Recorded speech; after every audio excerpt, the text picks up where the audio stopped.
안녕하세요. 과학으로 보는 세상씨. 오늘도 흥미진진한 과학 이야기 가득 싣고 돌아왔습니다. 그리고 반가운 얼굴도 다시 돌아왔습니다.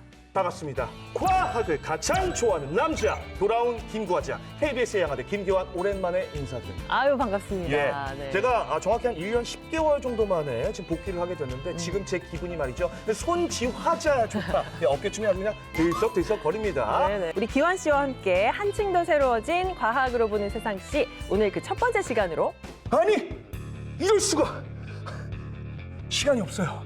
기환 씨 왜 그래요? 아니, 지금 우리가 이러고 있을 때가 아닙니다. 어서 빨리 그분을 모셔야 한다고요. 아니, 그분이라니요. 누구요? 저기 보세요, 저기. 지금 안 보이세요? 소행성이 우리 지구를 향해서 날아오고 있다니까요. 시간이 없습니다. 이걸 막을 수 있는 분은 김 박사님 뿐이라고요.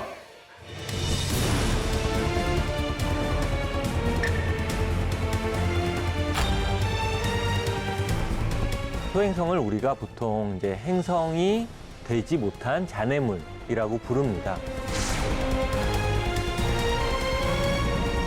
표류의 매장량이 100배, 1000배 수준이 아니라 10,000배, 수만 배 수준의 그런 매장량이 있다는 연구 결과가 나왔습니다.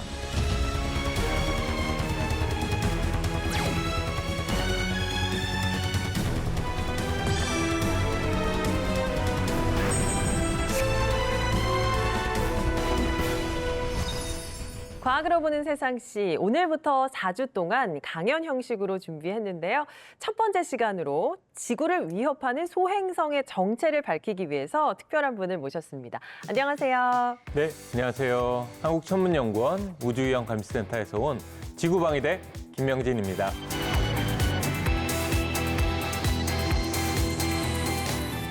대부분 소행성이라고 하면은 지구 위협, 지구 충돌 이런 이미지를 떠올리시는 분들이 많을 텐데요. 그만큼 소행성은 우리가 잘 모르는 존재, 미지의 존재로 알려져 있습니다. 그 이유 때문에 저와 같은 천문학자들은 날마다 우주를 바라보면서 소행성을 찾아내기 위해서 노력을 하고 있습니다. 자, 그러면 오늘 퀴즈로 한번 시작을 해보겠습니다. 네. 지구 주변, 즉 지구 공전궤도 근처에 존재하고 있는 소행성은 모두 몇 개 정도 될까요? 소행성이 몇 개나 될까?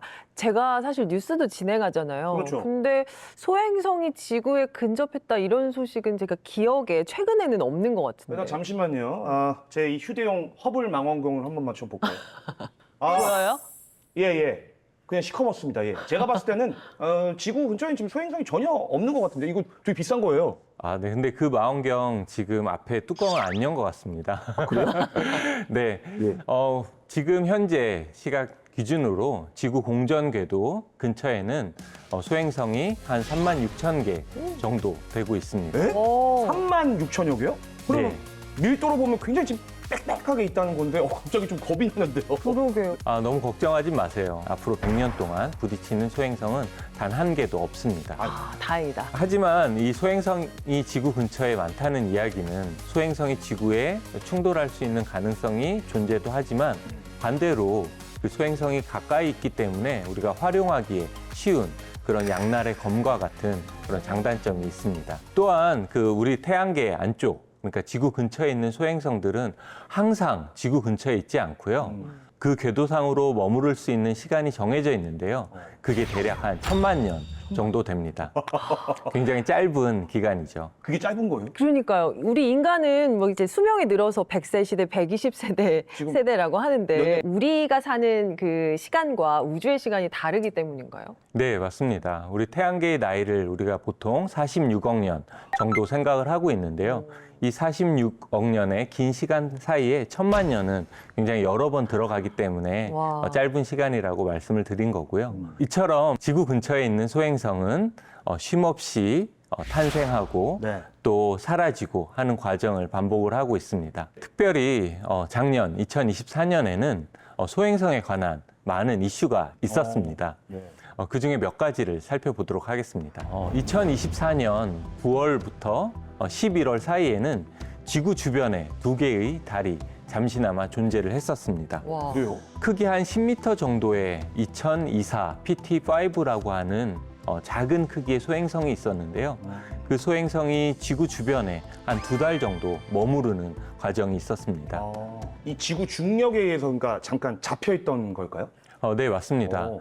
보통 이제 소행성이 지구와 같은 행성을 스쳐 지나가게 되면은 보통 이제 3가지 현상을 겪는데요. 살짝 스쳐서 지나가고 많은 경우, 그리고 2024 PT5처럼 네. 잠시 동안 그 행성의 중력에 이렇게 잡혀 있는 경우, 그리고 충돌하는 경우, 이렇게 3가지 경우로 나눠집니다. 그게 이제 제가 그 나사에서 유학을 할 때 배운 바에 의하면 그게 미니문 현상 아니겠습니까? 네, 맞습니다. 우리가 별명으로 미니문이라고 부르기도 하는데요. 네. 2024 PT5 같은 경우는 관측된 것으로 봤을 때 5번째 그런 미니문 현상이었습니다. 그리고 지구를 굉장히 빠르게 스쳐 지나간 소행성이 있었습니다. 2024 ON이라고 하는 소행성은 크게 한 350m 정도 되는 천체로 지구 달 사이 거리에 한 2.5배 정도 되는 100만 킬로미터 정도 거리를 두고 지구를 스쳐 지나갔던 사례였습니다. 저거 보니까 갑자기 떡볶이가 확 땡기는 조랭이 떡볶이 같지 않습니까? 아니, 예. 태아 초음파 사진 같기도 하고요. 네네. 예, 예. 좀 궁금한 게요. 그러면 2024, 2024 네. ON이 네. 지나간 이후에 혹시 지구에 어떤 여파를 미치지 않았을까 싶은데요. 네, 사실 큰 여파는 없었습니다. 특별히 그 지구 달 사이 거리 안쪽인 38만 킬로미터 안쪽으로 지구를 스쳐 지나가도 네. 충돌하지만 않으면 사실 지구에 미치는 영향은 없습니다. 하지만 2024년도에 지구에 충돌했던 소행성이 있었습니다. 우와. 네, 잠시 영상을 한번 보실까요? 오! 뭐야? 이거 영화 장면 아니죠? CG 아니죠? 예. 방금 전에 뭔가 그 밤하늘에 섬광을 일으키면서 이제 폭발했던 그런 현상을 보셨는데요. 바로 2024 RW1이라는 소행성이 필리핀 상공에서 폭발하면서 충돌하는 그런 영상이 촬영된 모습입니다. 다행히도 지구 충돌 11시간 전에 우리가 발견해서 예상 추락 위치를 추정을 할 수가 있었습니다. 11시간 전이면 생각보다 너무 늦게 발견한 게 네. 아닌가라는 생각이 그러게요. 드는데. 맞습니다. 이제 소행성은 크기가 작고 또 이제 표면이 어두운 물질로 이루어져 있기 때문에 지구에 가까이 스쳐 지나가거나 혹은 충돌 몇 시간, 몇십 시간 전에야 비로소 발견할 수 있게 되는 겁니다. 네. 박사님, 그런데요. 강연 초반에 그러셨잖아요. 한 100년 동안은 지구에 충돌할 소행성이 없다. 맞아. 어떻게 된 거예요? 거짓말 하신 거예요? 우리가 이미 찾아서 추적하고 있는 그 3만 6천 개 중에서는 앞으로 100년 동안 없습니다. 다만 우리가 미처 발견하지 못한 작은 크기의 천체들, 이런 것들은 충돌 몇 시간 전에야 발견하거나 혹은 충돌하고 나서 인지하게 되는 경우가 있습니다. 하지만 크기가 작기 때문에 우리 인류의 그런 삶에 커다란 영향을 미치기는 어렵습니다. 우리가 특별히 주목해야 되는 천체는 지구 위협 소행성이라고 부르는 것입니다. 이것은 크기가 한 140m 이상이 되고요. 지구와의 궤도, 교차 거리가 짧아서 우리가 지속적으로 추적하고 관측해야 되는 그런 조금 위험한 천체라고 생각됩니다. 현재 시각 기준으로 지구 위협 소행성은 한 2,400여 개 정도 발견을 했고요. 나사와 저희 한국천문연구원에서는 이러한 지구 위협 소행성을 지속적으로 추적하고 있습니다. 대표적인 지구 위협 소행성 을 한번 살펴보겠습니다. 네. 가장 첫 번째로 나온 그 베누라고 하는 소행성은 크기가 한 500m 정도 됩니다. 굉장히 큰 천체죠. 네. 이 정도 크기의 소행성이 충돌하면 작은 나라 정도는 굉장히 심각한 피해를 발생시킬 수 있는데요. 이 소행성은 앞으로 100년 동안 그리고 앞으로 200년 동안 지구에 위협이 되는 가장 대표적인 천체라고 볼 수 있습니다. 베누. 이러한 지구 위협 소행성은 우리가 지속적으로 탐사하고 추적해야 되는 그러한 소행성입니다. 보통 우리가 미처 발견하지 못한 소행성들의 충돌, 작은 크기의 충돌은 1년에 두세 차례 정도 발생을 합니다. 충돌하기 전에 수시간 전에 발견하거나 충돌하고 나서 우리가 인지하게 되는 사례인데요. 사실은 발견하지 못하고 충돌하는 사례는 더 많이 있습니다. 이 사진 같은 경우는 1908년도 6월 30일 러시아 퉁구스카 지역에 크기 한 50m 정도 되는 소행성이 충돌해서 수천 킬로미터 그런 영향을 미쳤던 그런 사례였습니다. 네. 가장 최근에는 2013년 2월 15일 러시아 첼라빈스크 지역에 크기 한 20m 정도 되는 소행성이 충돌해서 1,600명 정도의 사람들이 다치고 그리고 건물 6,000채, 7,000채 정도의 유리창이 파손된 사례가 있었습니다. 아니 이 소행성의 파괴력이 말이죠. 그야말로 뭐 김기환장할 정도로 정말 엄청난 것 같은데. 네. 아까 그 말씀 중에 이제 지구 주변을 돌고 있는 소행성 36,000여 개 중에서 지구에 좀 위협이 될 수 있는 건 아까 2,400여 개라고 말씀하셨잖아요. 네, 맞습니다. 근데 너무 평온하게 말씀을 하셔가지고 다들 너무 태평하게 좀 잘 살고 있잖아요. 지구에 가까이 다가온다고 해서 위험한 것은 아닙니다. 그 궤도를 정확하게 계산했을 때 지구와 충돌하지 않으면 되니까요. 하지만 우리가 이미 찾은 2,400개 중에서는 지구와 충돌 확률이 100분의 1, 1% 이상인 것들이 이제 2개 있습니다. 그러다 보니까 지구의 충돌 확률이 여전히 1% 이상으로 존재를 하고 있지만 우리가 추가 관측을 통해서 정밀한 궤도 계산을 다시 하면은 그 충돌 확률은 다시 줄어들게 될 그런 생각을 하고 있습니다. 그럼 걱정 안 해도 될까요? 네, 오늘 밤 편히 주무셔도 됩니다. 내일 밤은 내일 밤도 마찬가지입니다. 모레도. 그럼 이제 본격적으로 소행성 이야기를 하기 전에 네. 퀴즈 하나를 더 내도록 하겠습니다. 네. 좋습니다. 소행성은 별일까요? 별이 아닐까요? 아 이거 너무 쉬운 질문을 하시네. 소행성, 별성이라는 한자도 있잖아요. 아, 그렇죠. 별이겠죠. 뭐. 맞아요. 뭐 한문학적으로 딱 접근했을 때는 그게 네. 맞습니다. 자의 소자에 갈행자에 별성자가 맞죠. 네. 별입니다. 그럼 별이라고 생각하시면 예. 땡입니다. 아니에요? 소행성은 보통 행성, 작은 행성인데 행성에 별성자가 들어간다 해서 사람들이 뭐 지구별, 뭐 우리 별, 뭐 맞아요. 이렇게 이야기를 하는데요. 사실 행성도 별이 아닙니다. 먼저 별에 대해서 정확히 알아보면요. 별이 영어로 뭐죠? 스타. 그렇죠. 야, 야, 야. 알 발음 정확하게 야, 하셨네요. star, 야. 네, 스타죠. 네, 별이 스타인 이유는 스스로 타는 것의 약자라고 저는 이제 주장을 하고 있는데요. 스스로 탄다. 어. 네. 근데 이제 타는 재료가 이제 수소로 타면 우리가 별이라고 부릅니다. 스스로 빛을 내는 수소 핵 융합 반응으로 빛을 내는 천체를 우리는 별이라고 부르는데요. 그럼 지구에서 불이 나고 빛이 나고 스스로 빛을 낼 수 있을까요? 아니죠. 지구와 같은 행성을 이렇게 별이라고 부를 수 없습니다. 마찬가지로 작은 행성의 의미를 가지고 있는 소행성도 별이 아닌 거죠. 그러면 그 이름 바꿔야 되는 거 아니까 별성자를 빼야 되지 않아요? 네. 그냥 돌덩어리라고 부르면 안 되나요? 그래서 이제 영어로 한번 들어가 보도록 하겠습니다. 예. 지금부터 영어 시간인데요. 진짜. 예. 소행성, 이제 작은 행성. 우리가 행성을 영어로 뭐죠? 행성이요? 네. 플래닛. 네, 플래닛. 예. 그러니까 작은 행성, 마이너 플래닛이라고 소행성을 보통 부르고 있습니다. 하지만 소행성을 지칭하는 그 영어 단어가 또 하나 있는데요. 그것이 뭘까요? 작다. 아톰. 아톰. 네. 손은 아톰. 네, A는 맞았습니다. 네. 네. 에스테로이드라고 하는 영어 단어가 있는데요. 그 에스테로이드라고 하는 영어 단어는 사실 그리스어 두 단어의 그 의미로 합쳐진 단어입니다. 에스테르라고 하는 거는 별이라는 의미의 그리스어고요. OID라는 뭐뭐와 같은 것이라는 의미를 가지고 있습니다. 그 안드로이드, 휴머노이드, 사람과 같은 것이라는 뜻과 마찬가지입니다. 네네. 에스테로이드라고 하는 그 영어 단어 소행성이 의미적으로는 별과 같은 것이라는 뜻을 가지고 있는데요. 그렇다면 왜 소행성이 그 별과 같은 것이라는 의미, 영어 단어를 갖게 되었는지 바로 다음 영상을 보면 아실 수 있을 것입니다. 네. 이 영상은 제가 망원경으로 소행성을 촬영한 영상입니다. 까만 그런데요? 하늘에 하얀색 천체들은 다 별이고요. 가운데를 가로지르면서 움직이는 초록색 원 안에 있는 천체가 있을 겁니다. 네. 이게 바로 소행성입니다. 이 스튜디오만한 망원경으로 소행성을 관측하더라도 이 점으로밖에 보이지가 않습니다. 그래서 영어 단어 별과 같은 것, 하지만 별이 아닌 그 에스테로이드라는 단어가 소행성을 의미하게 된 것입니다. 네. 또 사람들이 가장 많이 헷갈리는 것이 그 해성과 소행성의 차이입니다. 맞아요. 우리가 해성과 소행성을 구분하는 단 한 가지 기준이 있다면 표면이 이렇게 매끈하면 소행성, 좀 지저분하고 뭐 분출이 일어나고 그런 활동성이 드러나면 해성이라고 부릅니다. 왼쪽에 있는 사진 중에서 오른쪽 아래 작은 그 6개의 사진은 사실 혜성입니다. 혜성은 멋진 꼬리가 보여야 되는데 태양의 그런 영향이 없는 먼 우주에서 혜성을 촬영하면 소행성과 혜성은 별 차이가 나지 않습니다.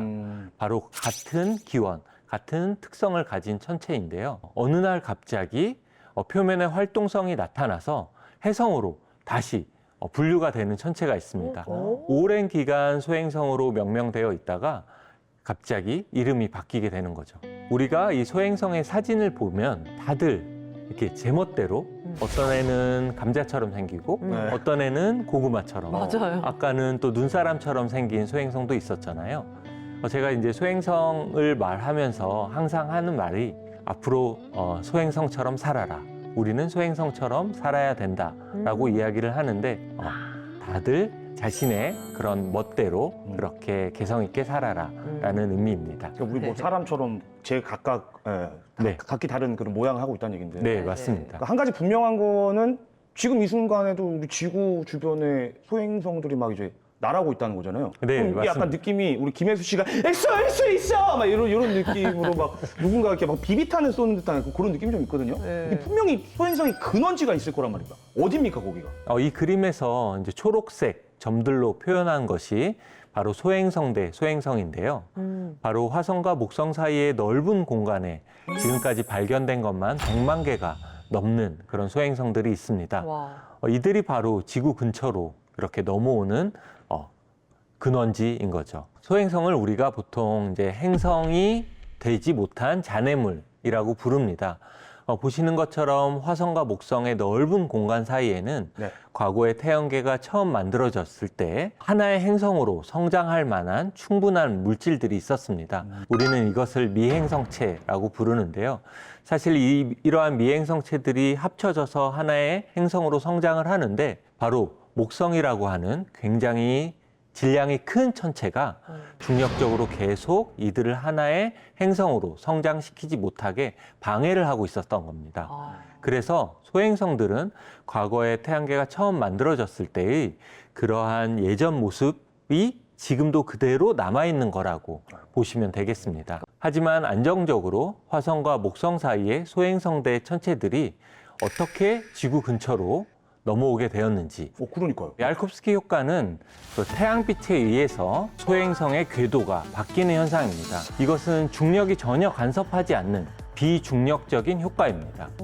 왼쪽에 있는 소행성은 소행성의 자전 방향과 소행성의 공전 방향이 일치하는 지구와 같은 정방향 자전을 하는 소행성입니다. 이 소행성이 태양빛을 가장 많이 받는, 즉 지구 입장에서 보면 낮 12시와 같은 그러한 태양빛을 많이 받고 나서 아주 일부만 반사를 하게 되는 거죠. 아까 제가 소행성은 어두운 물질로 이루어졌다고 말씀을 드렸잖아요. 네. 그렇기 때문에 일부의 태양빛만 반사를 하고 나머지는 다 소행성이 머금고 있습니다. 가지고 있습니다. 그 태양열을요. 그러다가 시간 지연 효과, 한 2-3시간 정도 시간이 지난 후에 그 열적으로 그 빛을 다시 재방출하게 됩니다. 네. 그 사이에 소행성은 자전하게 되죠. 그런데 그 자전에서 그 태양빛을 재방출하는 방향이 소행성의 공전 속도를 증가시키는 방향, 마치 부스터를 쓴 것처럼 소행성의 공전 속도가 빨라지는 방향으로 그 효과가 누적되게 되면 네. 굉장히 오랜 시간, 한 1000만 년 정도의 한 수십 킬로미터 정도의 소행성의 공전 속도가, 공전 궤도가 바뀌게 되는 것입니다. 와. 반대로 금성처럼 소행성의 자전 방향과 공전 방향이 반대인 경우에는 네. 소행성의 공전 속도가 줄어들게 되고 공전 궤도가 태양 쪽으로 줄어들게 됩니다. 이렇게 태양빛에 의한 효과 때문에 소행성의 공전 궤도가 네. 태양으로부터 멀어지게 되거나 반대로 태양 쪽으로, 즉 근지구 공간 쪽으로 가까워진. 주소행성 대에서 넘어오게 되는 그러한 궤도 변화가 이 얄콥스키 효과 때문에 일어나게 되는 거죠. 이 야르코프스키 효과에 네. 의해서 이제 그 목성대에 있는 그 소행성들이 날라온다. 근데 말씀하신 것처럼 소행성이 뭐 크기가 워낙 작은 건 또 엄청 작잖아요. 그리고 뭐 궤도가 불안정하기도 하고 이거 발견하는 것 자체가 좀 어려울 것 같다는 생각이 드는데요. 네, 그렇게 크기가 작은 데다가 어둡기 때문에 발견하기 어려운 점이 많습니다. 더군다나 지구 가까이 다가오면 소행성은 굉장히 빠른 속도로 이동하기 때문에 광시야 망원경이라고 하는 그런 관측 방법을 통해서 소행성을 발견합니다. 그렇게 전문적인 장비가 필요하다고 하셨으니까 생각해보면 소행성의 발견의 그 역사가 생각보다 길지 않을 수도 있겠다는 생각이 드네요. 그러네요. 네, 어떻게 보면 맞는 말이고 어떻게 보면 또 틀린 말인 것 같은데요. 그래요. 최초의 소행성은 1801년, 한 220년 전쯤 세레스라고 하는 천체가 발견이 됐습니다. 사실 세레스는 화성과 목성 사이, 아까 그 넓은 지역에 존재하고 있는 천체인데요. 1700년대 후반에 여러 천문학자들이 탐사대를 조직해서 매일 밤 하늘을 관측을 하고 있었습니다. 그러다가 1801년도, 그것도 1월 1일에 네. 이 세레스가 발견하게 된 것입니다. 세레스를 처음 찾았을 때 많은 천문학자들은 행성을 그전까지 찾지 못했던 행성을 찾았다라고 생각을 했었는데요. 아무리 커다란 망원경으로 이 세레스를 관측해도 점으로밖에 보이지 않는 거죠.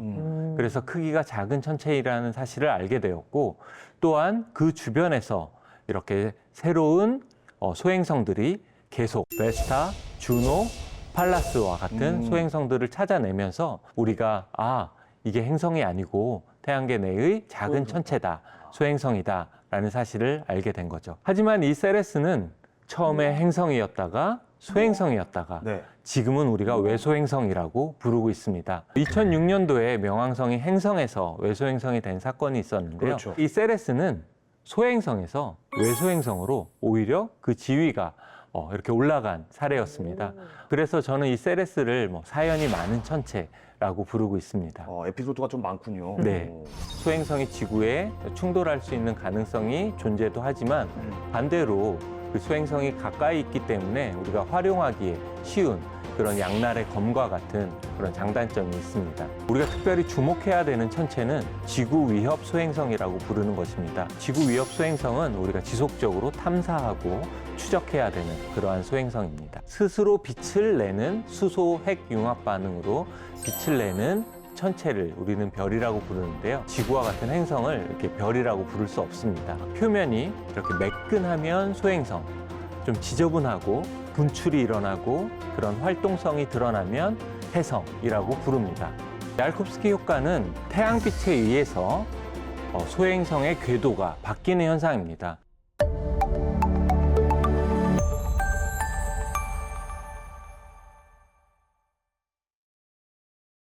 이후에도 소행성들은 속속 발견이 됐습니다. 바로 다음 영상 같은 경우는 최초로 지구 근처에서 소행성을 찾은 에로스라고 하는 소행성인데요. 어떻게 생겼나요? 여전히 조랭이 떡볶이로 보입니다. 그럼 돌멩이 같아요. 네, 맞습니다. 우리가 이 소행성 에로스는 1898년, 즉 최초의 소행성 세레스를 발견하고 나서 97년이나 지난 이후에 찾게 된 소행성입니다. 그 전까지는 이 지구 공전 궤도 근처에 소행성은 없는 줄 알았습니다. 화성과 목성 사이에만 있는 줄 알았는데 1898년 이 에로스를 발견한 이후로 네. 지구 근처 공간에도 소행성이 많이 존재하고 있다는 사실을 알게 됐습니다. 그렇게 현재까지 지구 근처에는 36,000개 정도의 소행성을 찾았는데요. 지난 20년 동안 소행성의 개수가 굉장히 증가하게 된 결정적인 사건이 있었습니다. 그러면은 막 2000년 초반인 네. 것 같은데 그때는 월드컵만 뭐가 있었죠? 그러게요. 뭐 특별한 연구 발표가 있었든지 아니면 진짜 얘기한 것처럼 월드컵 같은 그렇죠. 세계를 열광시킨 뭔가가 있지 않았을까 싶은데. 네, 맞습니다. 바로 2000년대 초반, 정확하게는 1998년 개봉한 두 영화 때문인데요. 와, 저 봤어요. 네, 네. 이것을 봤다라고 생각하는 사람과 처음 본다라는 생각하는 사람으로 사실은 어디 강연 가면 딱 나눠지는데요. 그렇죠. 세대가 네. 나뉘죠. 그렇죠. 네. 바로 딥 임팩트 어. 그리고 아마겟돈이라는 영화 두 편입니다. 네. 딥 임팩트는 해성 충돌을 소재로 삼았고 또 아마겟돈은 우리 큰형님 브루스 네, 윌리스. 형님께서 지구로 돌진하는 그 소행성에 직접 가서 땅을 파고 네. 폭탄을 심어서 지구를 구했던 바로 그런 유명한 영화죠. 많이 울었습니다. 맞아요. 네. 네, 맞습니다. 이 영화가 개봉된 바로 뒷 배경이 있는데요. 네. 나사에서는 미국 의회의 명령에 따라서 1998년도부터 이 지구 근처 공간에 존재하고 있는 1km보다 큰 소행성의 90%를 찾아라 라는 명령을 내립니다. 그것은 우리가 스페이스 가드골이라고 하는 이른바 우주 방위 프로젝트가 시작이 된 바로 그 해입니다. 바로 그 해부터 나사의 펀드를 받은 전 세계의 많은 망원경들이 이 지구 근처의 공간에 충돌 시 지구에 굉장히 큰 영향을 미치게 되는 1km보다 큰 소행성을 찾기에 굉장히 집중하는 그런 프로젝트가 시작이 됐습니다. 그렇게 해서 1998년, 2000년대부터 소행성의 연도별 발견 개수가 굉장히 급격하게 증가된 것을 확인할 수가 있습니다. 기울기 곡선이 엄청 가파르네요. 그러니까 당시 영화의 흥행과 맞물려서 진짜 소행성 발견 프로젝트가 시작돼서 굉장히 더 화제가 됐었겠어요. 맞아요. 네, 그리고 보니까 맞습니다. 지금 굉장히 그 영화에 감명을 받으신 것 같은데 네. 그러면 우리 박사님도 저 영화를 보시고 나서 혹시 이 소행성 연구를 시작하신 걸까요? 그건 아니고요. 아, 그건 아니에요. 네, 사실 그때는 뭐 소행성의 시옷자도 몰랐습니다. 어. 네, 사실 그 이후에 저는 이제 소행성 관측을 하면서 이제 소행성에 흥미를 갖게 된 것입니다. 그럼 여기서 여러분들의 귀를 솔깃하게 할 퀴즈가 준비되어 있습니다. 네. 소행성의 충돌을 미리 막을 수 있는 방법이 과연 어떤 방법이 있을까요? 일단 저는 뭐 막을 방법이 있다는 게 굉장히 반갑고 그렇죠. 뭐 거대한 방어막 이런 건가? 아, 이게 영화에서처럼 네. 뭐 결계 막 이런 거. 어. 저는 또 이제 육군 포병 출신으로서 네. 제가 봤을 땐 이 소행성을 말 그대로 박살낼 수 있는 뭐 대포라든지 뭐 미사일이라든지 이런 게 좀 개발이 되지 않았나. 그런 방법들은 아직까지는 개발은 안 됐고요. 아하. 소행성의 충돌을 막는 방법에 대해서 2009년도부터 체계적으로 전 세계의 과학자들과 공학자들이 모여서 논의를 하고 있습니다. 근데 그 학회에 가서 하는 일이 보통 뭐냐면 500m 정도 되는 소행성을 만들어 놓고요. 그 소행성의 실제 궤도를 이제 계산을 해서 몇 년 후면 지구에 충돌한다. 가상 시나리오를 만들어 놓고 그 상황에서 우리 인류가 가지고 있는 모든 과학기술을 총동원해서 그 소행성의 궤도 변경하려는 그런 가상 시뮬레이션 훈련을 계속합니다. 특별히 2022년도에 지구에 다가오는 소행성을 가정해서 우리가 다트라고 하는 최초의 우주 방위 실험을 했던 사례가 있는데요. 이 소행성 같은 경우는 가운데 있는 소행성이 한 900m 정도 되는 디디모스라고 하는 소행성이고요.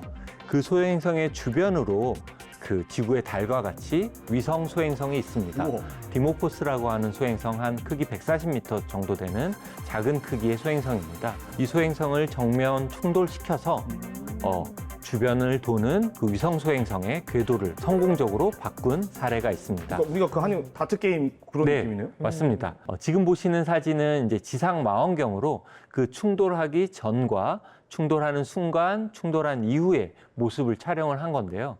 소행성의 주변에 이렇게 뿌옇게 먼지가 방출되는 모습이 와. 바로 한국천문연구원의 망원경을 통해서 촬영이 됐습니다.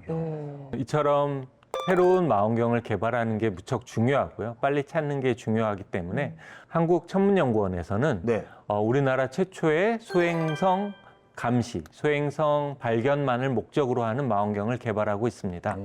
저희가 세종 망원경이라고 이름을 붙였는데요. 이 망원경을 위해서 많은 관심과 지지 부탁드리겠습니다. 소행성이 충돌하면은 공룡 멸종이나 이렇게 파괴 같은 그런 이미지만 생각하실 건데요. 네. 여기서 퀴즈를 하나 내겠습니다. 네. 원시 지구에 소행성 충돌이 많이 발생했는데요. 과연 그 이유가 무엇일까요?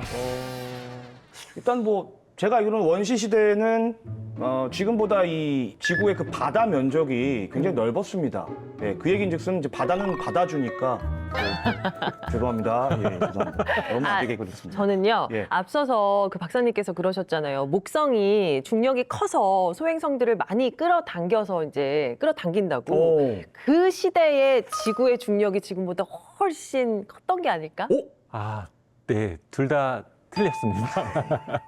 태양계 형성 초기에는 지금보다 그 행성들과 소행성들의 궤도가 굉장히 불안정했습니다. 그렇기 때문에 사진과 같은 그 소행성의 충돌이 굉장히 많이 발생하게 됐는데요. 특별히 최근에 남아프리카 공화국에서 발견된 그 S2라고 하는 운석이 있습니다. 그 운석의 크기는 추정키로는 40에서 60km 정도 됩니다. 굉장히 크기가 큽니다. 우리가 공룡 멸종 시대에 충돌했던 소행성의 크기를 한 10km 정도로 보고 있는데요. 훨씬 크네요. 예, 훨씬 그것보다 큰 크기죠. 질량으로 치면 한 200배 정도 차이가 납니다. 그런 소행성의 충돌이 한 30억 년 전 지구가 만들어지고 나서 초기에 발생을 하게 됐는데요. 그때 당시에 지구에는 말씀하신 것처럼 그런 원시 생명체밖에는 없었을 것입니다. 그렇게 바다가 굉장히 넓은 그 지역에 충돌을 하게 됐는데 그때 당시에 굉장히 큰 충격으로 바다에 있는 물질들이 특별히 유기물과 같이 생명체를 만들기에 도움이 되는 물질들이 또 육지로 그렇게 넓게 퍼뜨리는 그런 효과도 발생을 했고요.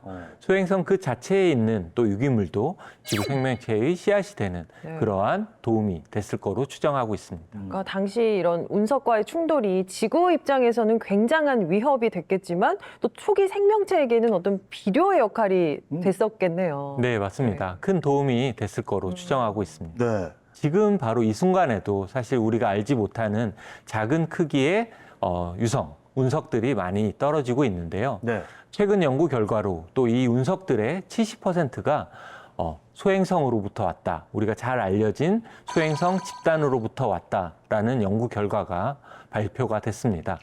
근데 이제 태양계 나이가 아까 46억 년이라고 하셨는데 물론 이제 그거에 비하면야 상대적으로 최근 일이라고는 하는데 그래도 엄청 옛날에 벌어진 그 사건들인데 그때 그 흔적, 그 소행성 충돌의 흔적이 지금도 남아 있을 수가 있나요? 그러니까. 일단 지구의 운석이 떨어진 것을 우리가 샘플을 가지고 있으니까 네. 그 성분을 분석을 할 수가 있습니다.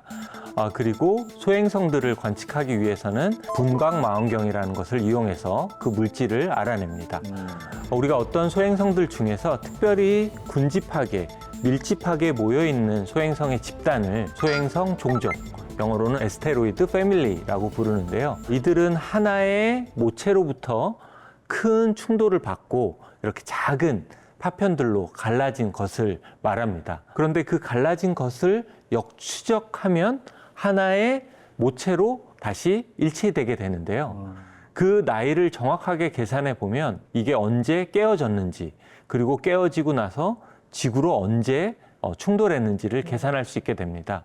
계산 결과 한 50억 년에서 한 500만 년 전 사이에 충돌했던 그 세 가지 소행성 종족이 있습니다. 카린 소행성 종족, 코로니스 소행성 종족, 베리타스 소행성 종족 이렇게 세 개의 소행성 종족으로부터 지구에 떨어졌던 운석 가장 흔한 오디너리 콘드라이트의 80%가 거기로부터 왔다라는 연구 결과가 발표됐습니다. 자, 지금까지 저희가 소행성의 아주 다양한 면모들을 살펴봤는데요. 네. 자, 이쯤에서 저희가 말씀을 듣다 보니까 궁금한 점이 참 많아졌습니다. 맞아요. 소행성에 대한 궁금증 살펴보는 시간을 좀 가져볼까요? 네, 일단 제가 한번 질문 드려볼게요. 사실은 우주 공간이 어마어마하게 넓지 않습니까?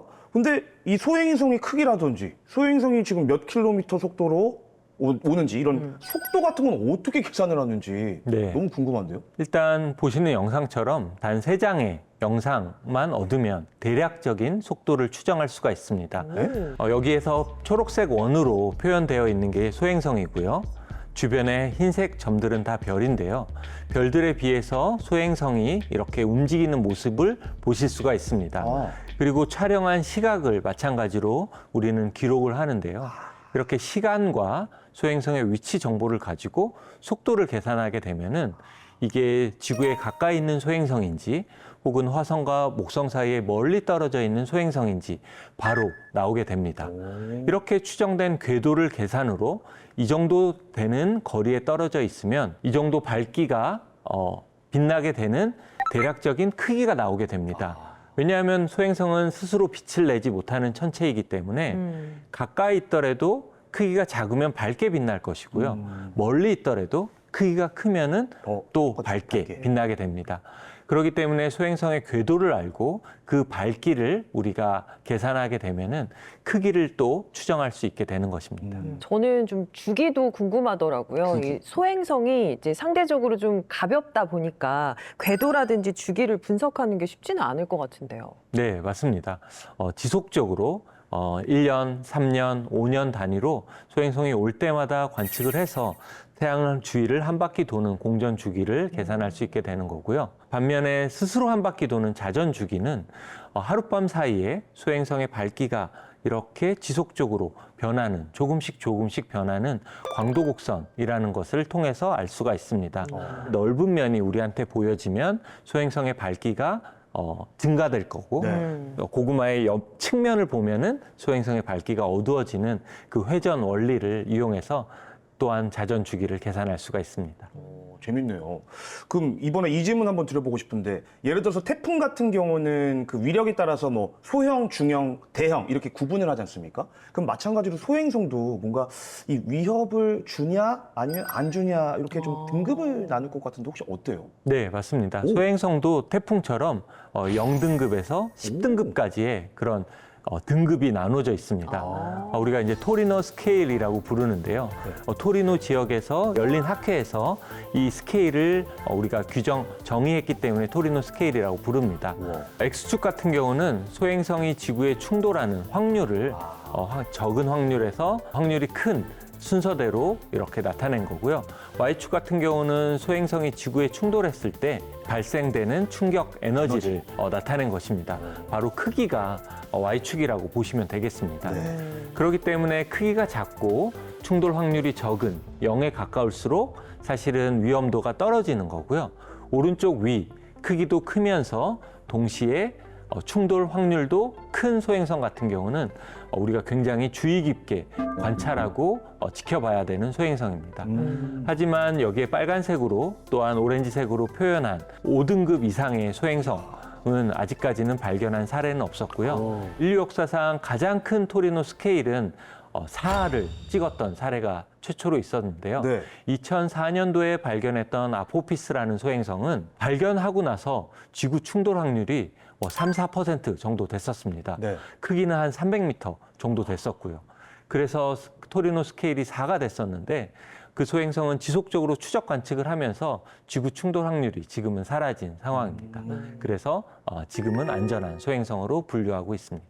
저는 또 소행성 이름은 어떻게 짓는지 이것도 궁금해요. 어떤 거는 뭐 발견한 날짜, 숫자, 뭐 영문 이런 걸 조합해서 짓는 것도 있는데 세레스 같은 경우는 또 그냥 이름이고요. 그렇죠. 차이가 뭐예요? 일단 소행성은 최초로 찾자마자 그리고 얘가 지금까지 발견하지 않았던 새로운 천체라는 사실을 우리가 알자마자 자동으로 이름이 붙습니다.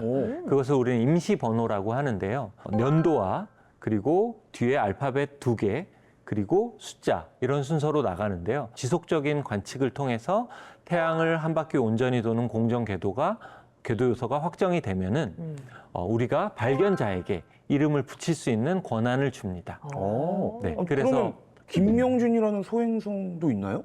왠지 발견하실 것 같은데. 네. 저는 소행성을 아직까지 찾은 적은 없는데 제 이름을 딴 소행성은 있습니다. 사실 앞뒤가 잘 안 맞는데 제가 찾은 소행성은 아니지만 국제천문연맹에서는 이제 소행성을 연구하는 그런 젊은 천문학자들에게 앞으로 좀 더 소행성 공부 열심히 해라라고 이제 격려 차원에서 이제 새로운 신진 연구자들한테 소행성의 이름을 줍니다. 저는 2020년도 그 국제천문연맹에서 주관하는 소행성 학회가 있었습니다. 그때 이제 과학분과위원으로 활동을 하면서 소행성의 이름을 받게 된 영광을 누렸습니다. 소행성은 발견자에게 이름을 붙일 수 있는 권한이 부여되는데요. 1902년도에는 소행성을 찾은 사람이 자신이 발견한 소행성 2개에 자신이 기르던 개 이름을 붙이는 그런 사건이 있었습니다. 그 논란 이후로 국제천문연맹에서는 소행성에 이름을 붙이는 그런 몇 가지 규칙을 정했습니다. 먼저 영어 단어로 너무 길면 안 되겠고요. 재밌는 것은 동물의 이름이나 그 상업적인 뭐 기업, 예를 들면 삼성 소행성 이러면 안 되는 거죠. 이렇게 몇 가지 원칙들을 가지고 소행성의 이름을 정하고 있습니다. 그럼 박사님 그 소행성은 이름이 뭐예요? 명진 킴입니다. 진짜. 네, 명진 킴은 잘 있나요? 네, 그것은 이제 위험하지 않습니다. 명진 킴은 지구 근처 공간에 안 있고요. 저 멀리 화성과 목성 사이에 있고요. 다행이네요. 네. 고맙습니다. 또 한 가지 여쭤보고 싶은 게요. 지금까지 소행성을 쭉 연구하시면서 이건 진짜 미스테리하다. 현대 과학으로는 좀 뭔가 밝혀내기 힘들다 하는 소행성 있나요? 대부분의 소행성은 사실 우리가 자세히 들여다보기 전까지 알기가 어렵습니다. 특별히 소행성은 어둡고 발견하기도 어렵고 또 가까이 다가가기도 어려운데요. 굉장히 많은 탐사선이 에너지를 써서 가야 되는 그러한 힘든 점이 있습니다. 그런데 2029년 4월 13일, 마침 그때는 금요일입니다. 13일의 금요일에 지구에 빠르게 또한 정말 가깝게 다가오는 소행성이 하나 있습니다. 앞서 설명드렸던 아포피스라는 소행성인데요. 그 소행성은 지구 표면에서 31,000km 상공, 즉 정지궤도 인공위성의 안쪽까지 지구에 접근합니다. 굉장히 지구에 가까이 다가오는 소행성으로 이러한 소행성의 지구 접근 현상은 그 크기로 봤을 때 한 2만 년에 한 번 일어날까 말까 하는 굉장히 드문 기회입니다. 우리가 가만히 있는데 우리가 잘 알려진 소행성이 지구에 가까이 다가온다. 네. 이게 정말 중요한 기회라는 거죠. 그렇기 때문에 그때 그 소행성의 표면에서 지구 중력의 조성력의 영향으로 산사태가 일어난다던가 소행성의 자전 방향이 틀어진다거나 하는 사건이 일어날 거로 과학자들은 예측을 하고 있습니다. 네. 지금까지는 소행성의 과거와 현재에 대한 이야기를 주로 말씀을 드렸는데 지금부터는 미래에 대한 이야기를 하겠습니다. 네. 최근 뉴스페이스 시대라는 말이 참 많이 나오고 있는데요.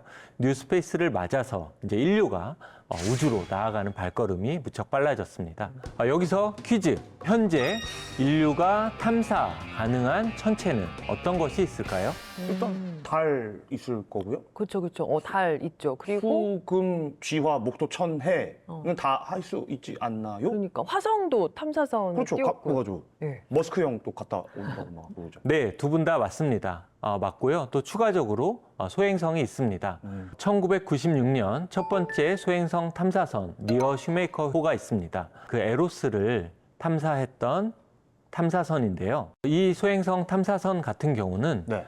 소행성 주변을 이렇게 동행 비행하면서 궤도 운동을 하면서 이 소행성을 탐사를 했고요. 마지막 순간에는 이제 그 소행성에 랜딩 착륙하기도 했습니다. 네, 우주는요, 워낙 연구해야 될 부분들이 많아서 어떻게 보면 이 소행성은 우주 천체 중에서는 수대가 좀 밀려 있을 것 같은 생각이 드는데 탐사선까지 만들어서 우주에 보낸 이유가 있을까요? 네, 소행성을 우리가 탐사하는 이유는 세 가지 이유가 있습니다. 첫 번째는 그 과학적인 연구를 위해서입니다. 소행성에는 그 네. 태양계의 최초 물질이 있기 때문에 우리가 소행성을 탐사하고 그 소행성으로부터 재료를 가지고 오면은 태양계의 기원과 진화에 대한 연구를 수행할 수가 있습니다. 두 번째는 소행성으로부터 지구를 지키기 위해서입니다. 지구 방위. 소행성으로부터 지구를 효과적으로 방어하기 위해서는 어떻게 생겼는지, 또한 어떤 물질로 소행성이 구성이 되었는지 이런 것들을 정확하게 알아야 되기 때문에 그렇죠. 탐사의 중요성이 있습니다. 세 번째는 그 미래 자원 개발을 하기 위해서 그렇습니다. 미래 자원 개발이라고 하면 예를 들어서 그 달에서 히토류를 이렇게 발견한다는 체온, 구조 기본이죠. 약간 네. 그런 거랑 비슷한 맥락인 것 같은데 맞나요? 네, 맞습니다. 우리가 이제 달에는 히토류가 굉장히 많다고 지금 이제 연구 결과가 나오는데요. 네. 소행성에도 히토류가 많이 있습니다. 오. 우리 요즘에 이제 히토류 때문에 반도체나 전기차, 배터리에 많이 활용이 돼서 네. 이런 이슈가 많은데요. 지구 전체가 가지고 있는 매장량보다 소행성 하나가 가지고 있는 히토류의 매장량이 100배, 1000배 수준이 아니라 10,000배, 수만 배 수준의 그런 매장량이 있다는 연구 결과가 나왔습니다. 히토류뿐만 아니라 소행성에는 풍부한 유기물이 있습니다. 탄소나 물과 같은 물질들도 많이 있는데요. 최근에 2023년도에 오시리스 렉스라는 탐사선이 네. 앞서 봤던 그 베누라는 소행성으로부터 샘플을 가지고 왔습니다. 우와. 이 샘플을 분석한 결과 굉장히 풍부한 탄소와 물을 발견을 할 수가 있었습니다. 네. 이게 어떤 의미가 있을까요? 우리가 탄소라고 하는 거는 단백질의 주 성분이 되는 거죠. 네. 유기화합물의 가장 기본이 되는 게 항상 탄소가 들어가잖아요. 그렇다면 지구 생명체의 씨앗이, 기원이 정말 소행성에서 온 게 아닐까라는 의미를 가지고 있습니다. 근데 박사님, 이 소행성 탐사선은 무인 탐사선일 텐데 어떻게 탐사를 하는 거예요? 소행성을 탐사하는 방법은 이제 총 3가지가 있습니다. 네.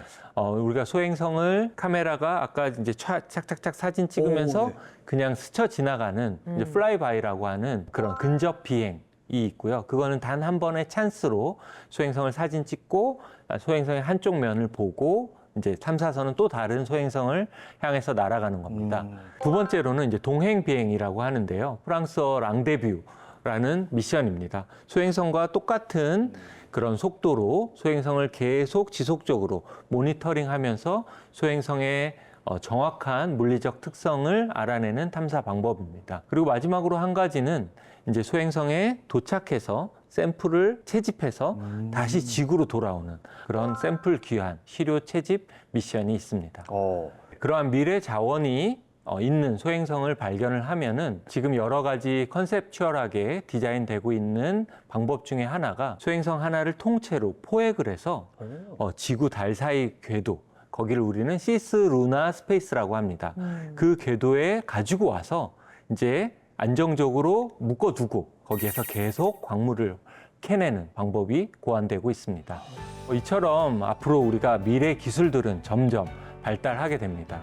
지구 자원은 점점 고갈되고 있는 건데요. 우리가 앞으로 미래에 대해서 또 우주에 대해서 소행성에 대해서 많은 관심을 갖고 그 연구를 지속적으로 유지시켜 나갔으면 좋겠습니다. 이상 소행성에 대한 강연을 마치도록 하겠습니다. 감사합니다. 고맙습니다. 감사합니다.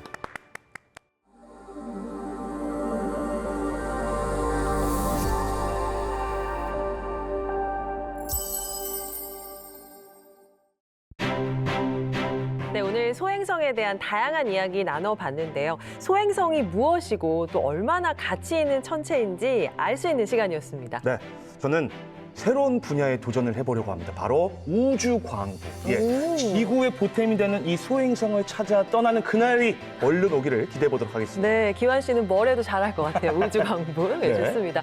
네, 박사님 또 마지막으로 우리 시청자분들께 남기고 싶은 말씀 있을까요? 네, 유엔에서는 매년 6월 30일을 국제 소행성의 날로 지정을 했습니다. 바로 퉁구스카 폭발이 일어났던 날이었는데요.